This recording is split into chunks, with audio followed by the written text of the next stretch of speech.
Hello दोस्तों, स्वागत है आपके अपने चैनल स्टडी एक्सपर्ट क्लासेस में। एक कदम सफलता की ओर। दोस्तों, इस भाग में हम सीखेंगे विसर्ग संधि को तथा उसको कैसे पहचानें, इसके बारे में हम पूरे डिटेल्स में सीखेंगे। दोस्तों, जिन्होंने हमारा चैनल अभी तक सब्सक्राइब नहीं किया हो, प्लीज़ सब्सक्राइब कर लें तथा हमारे इस वीडियो को पूरे अंत तक ज़रूर देखें। तो चलिए दोस्तों, शुरू करते हैं। विसर्ग संधि। विसर्ग संधि होता क्या है? इस संधि में विसर्ग का मेल स्वर या व्यंजन के साथ होकर विसर्ग में जो परिवर्तन होता है उसे विसर्ग संधि कहते हैं। दोस्तों, विसर्ग का मेल स्वर या व्यंजन के साथ होकर विसर्ग में जो परिवर्तन होता है उसे विसर्ग संधि कहते हैं।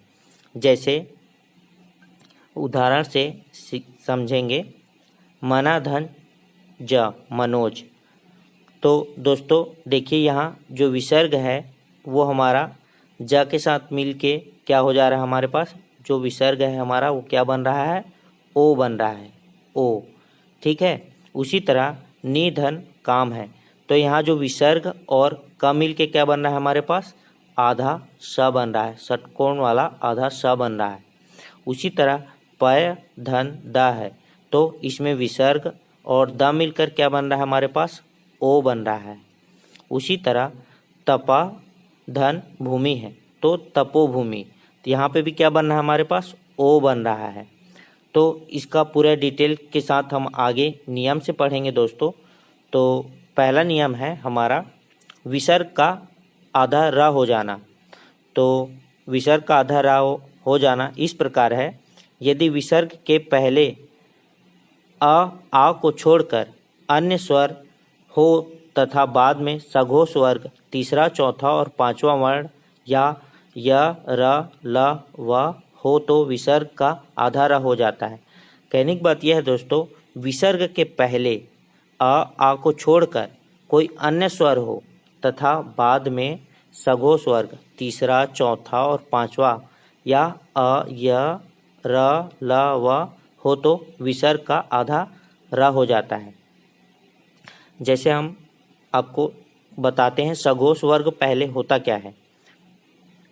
तो देखिए दोस्तों, सघोष वर्ग में हमारे पास ग, घ, अंगा, च, झ, इया, ड, ढ, अड़ा, द, ध, न, प तो नहीं बोल सकते, ब, भ और म, ये सभी क्या है मेरे पास, सघोष है। ये सभी को सघोष कहा जाता है। इनको सघोष इसलिए कहा जाता है, जैसे हम ग बोलते हैं तो हमारे कंठ में क्या है, कंपन होता है। जैसे घ बोल दिए तो भी हमें बोलेंगे घ, तो हमारे जो कंठ है उसमें क्या है, थोड़ी सी कंपन होती है। लेकिन जो हमारा क, ख, च, छ, ट, ठ, त और थ, प और फ है, ये सब बोलने पे हमारे कंठ में कंपन उत्पन्न नहीं होती। तो कहने का मतलब सीधा ये है कि सघोष वर्ण वो वर्ग होता है जो किसी वर्ण को बोलने पर कंपन उत्पन्न करे, तो वो सघोष होता है। यानी कि जो कि कंठ में कंपन उत्पन्न करे तो वो सघोष होता है। तो ठीक है दोस्तों, एग्जाम्पल से देखते हैं।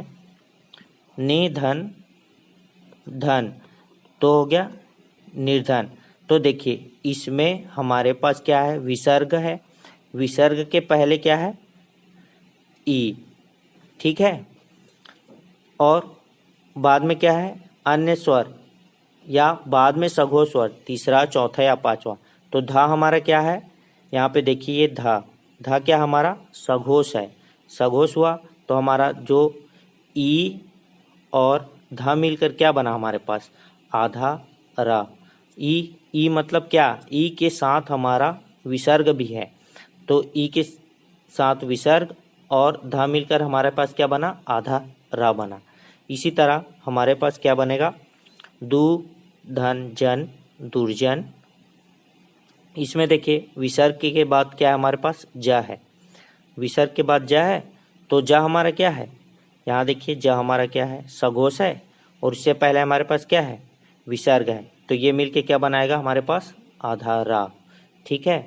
उसी तरह आशी धन वाद में आशीर्वाद, और बही धन मुख में बहिर्मुख, ये सब हमारे नियम 1 के अंतर्गत आता है।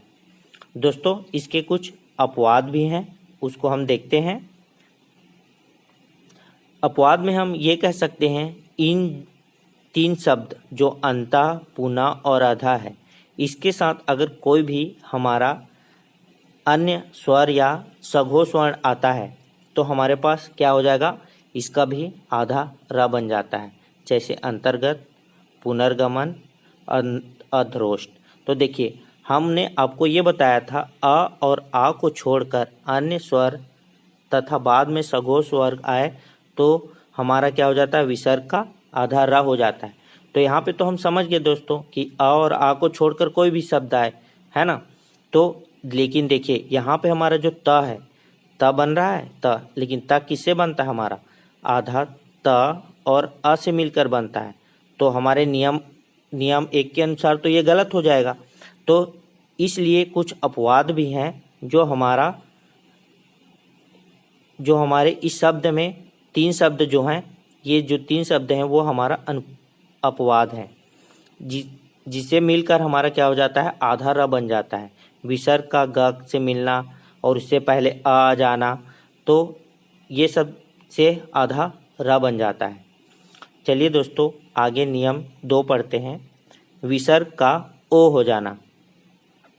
विसर्ग का ओ कब हो जाता है, विसर्ग के पहले अ तथा बाद में या सघोष वर्ण तीसरा, चौथा, पांचवा वर्ण या य र ल व ह हो तो विसर्ग का ओ हो जाता है। मतलब विसर्ग के पहले अ, ये विसर्ग है हमारा, इससे पहले क्या हो जाएगा अ, तथा बाद में अ या सघोष वर्ण हो जाए। सघोष मैंने आपको बताया था अभी क्या होता है बोलकर, एक बार और देख लेते हैं। सघोष, ये हमारा सघोष है।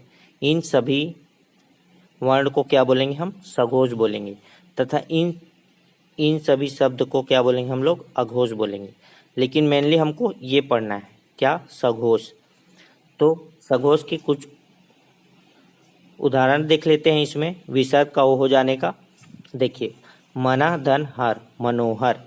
तो देखिए मना ना में क्या आ रहा है हमारे पास, ना किससे मिल के बना होता है, आधा ना और अ से मिलकर बना होता है। मतलब विसर्ग के पहले हमारे पास क्या आ गया, आ गया, और बाद में क्या आ रहा है हमारे पास, ह आ रहा है। मतलब इन शब्दों में य र ल व ह, तो यहाँ पे ह आ रहा है, तो हमारे पास इन शब्द को मिला के क्या बनता है, हमारे पास ओ बन जाता है। ओ शब्द हो जाता, ओ वर्ण हो जाता है, या स्वर बोलेंगे इसको, ओ हो जाता है। उसी तरह हमारे पास मना धन योग, विसर्ग के पहले क्या है, अ है, और बाद में क्या है, य है। तो इनको मिला के क्या बनेगा हमारे पास, ओ बनेगा। ओ हो गया, ओ स्वर हो गया, तो ये क्या है, विसर्ग का ओ हो जाना। उसी तरह पय धन धी है, पयोधी। पय धन धन है, पयोधन। यश धन बल है, यशोबल। तप धन वन है, तपोवन। इन सभियों में विसर्ग के पहले हमारे पास क्या आ रहा है, अ आ रहा है, और बाद में हमारे पास सघोष वर्ण या आ रहा है। तो ये सबको मिलके क्या बन रहा है, हमारा स्वर, और ये सब मिलके ओ बन रहा है। नियम 3, विसर्ग का आधा स हो जाना। देखिए दोस्तों इसमें विसर्ग क्या है हमारा, ये विसर्ग के पहले अगर कोई स्वर आ जाए, कोई स्वर मतलब हमारे स्वर कितने होते हैं, 11 स्वर होते हैं। अब इन स्वरों में से कोई भी स्वर विसर्ग के पहले आ जाए तथा बाद में हमारे पास क्या आ जाए, च, छ और सा आ जाए, तो विसर्ग का हमारे पास आधा सा बन जाता है। देखेंगे उदाहरण से, नि धन छल।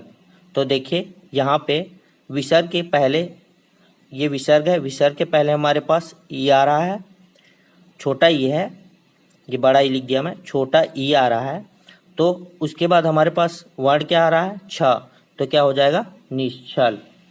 उसके बाद क्या है, फिर से निधन चल, निश्चल, निधन चिंत, निश्चित, दुधन चरित्र, दुश्चरित्र, दुधन शासन, दुशासन।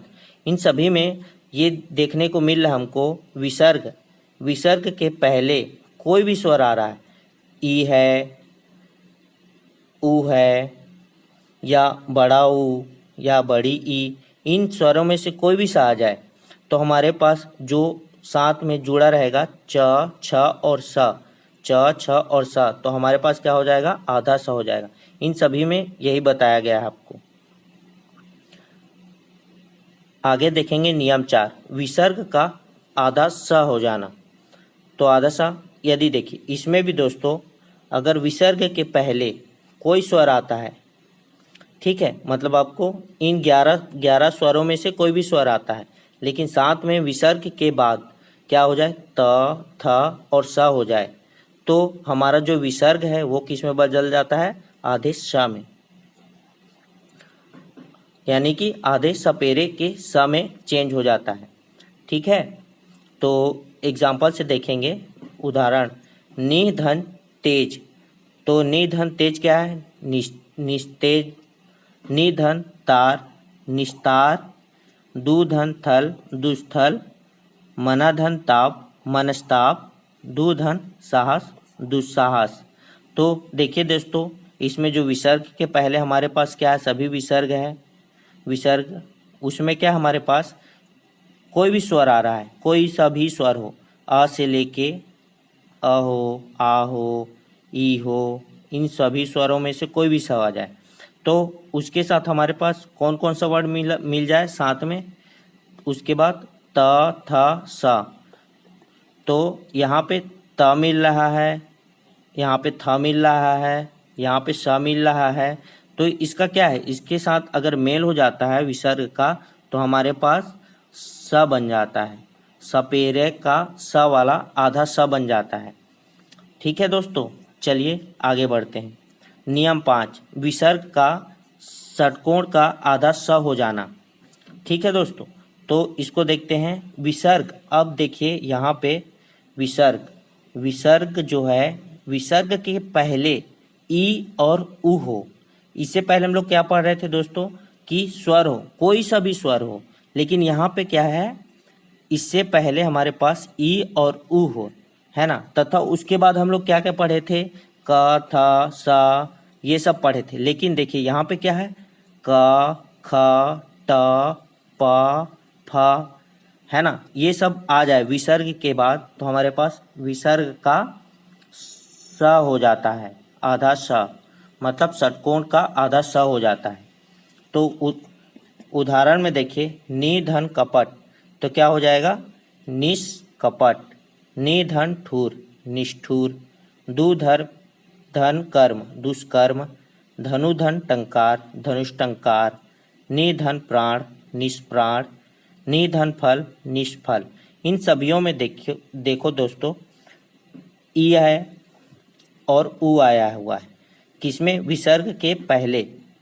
ठीक है, लेकिन बाद में क्या है, क है, ठ है, क है, ट है, प है और फ है, मतलब कि ये सभी आ रहे हैं। तो विसर्ग का हमारे पास क्या हो जाता है, आधा स हो जाता है, षटकोण का स, आधा स वाला। ठीक है दोस्तों, इसमें कुछ अपवाद भी हैं जिसको हम देखेंगे। पूरा धन कार, मतलब पुरस्कार। देखिए दोस्तों, आपको बताया गया था विसर्ग के पहले ई और उ हो जाए, है ना, तो विसर्ग के पहले ई और उ हो जा रहा है ना, तो इन शब्दों में क्या है हमारे पास, ये याद रखना है हमको, ये मेन शब्द याद रखना है, पूरा, भा और नमा, इन 3 शब्दों के साथ अगर हमारे पास क आ जाए, आपको बताया गया था ना, क, ख, ट, ठ, प और फ आ जाए, तो इन शब्दों के साथ हमारे पास क और प आ जाए, है ना, तो हमारे पास क्या हो जाता है, आधा स हो जाता है, ये वाला स। ठीक है, यहाँ पे दोस्तों ये वाला स कब होता है, जब ई और उ हो तब होता है, ई और उ। लेकिन यहाँ पे क्या है हमारे पास, पूरा, धन भा, है ना, और नमा, इन शब्दों के साथ हमारे पास सपेरा वाला आधा स हो जाता है। बस ये अपवाद है हमारे पास दोस्तों, ये बहुत इम्पोर्टेंट है। अधिकतर प्रश्न जो होता है ये वाला, वो एग्ज़ाम में पूछा जाता है। तो आगे बढ़ते हैं दोस्तों हम लोग नियम 6 में, विसर्ग में परिवर्तन न होना। ठीक है, विसर्ग में कोई परिवर्तन नहीं होगा दोस्तों, उसके लिए हम लोग नियम है पढ़ते हैं। देखिए, विसर्ग के पहले अ हो और बाद में क या प मिले तो विसर्ग में कोई परिवर्तन नहीं होता। मतलब कि जो हमारा विसर्ग है वो हमारा विसर्ग ही रहेगा। बस आपको ये छोटी सी चीज़ ध्यान याद रखना है, अ विसर्ग के पहले हो तथा क या प विसर्ग के बाद में हो। ठीक है, उदाहरण से देखते हैं, समझते हैं। उदाहरण, प्रातः धन काल। देखिए, त में त कैसे बनता है हमारे पास, जो हमारा त है कैसे बनता है, आधा त और अ मिलकर बनता है हमारे पास पूरा त बनता है ना। तो क्या हो गया, जो आ रहा है हमारा अ विसर्ग के पहले और क या प, मतलब देखो यहाँ क हो गया है ना, और विसर्ग के पहले क्या है हमारे पास अ है, तो क्या हो गया हमारे पास कोई परिवर्तन नहीं होगा, प्रातः काल ही होगा। उसी तरह हमारे पास अंतःधन करण है, अंतःकरण, अंतःधन पूर है, अंतःपूर, पयधन पान है, पयपान, रजधन कर्ण है, रजकर्ण। ठीक है दोस्तों, ये सब चीज़ें याद रखिए, आपको विसर्ग संधि कभी नहीं भूलेंगे। तो दोस्तों आज के लिए बस इतना ही। दोस्तों हमारे चैनल को लाइक करें, शेयर करें, सब्सक्राइब करें और अपने दोस्तों को शेयर करें। थैंक यू दोस्तों।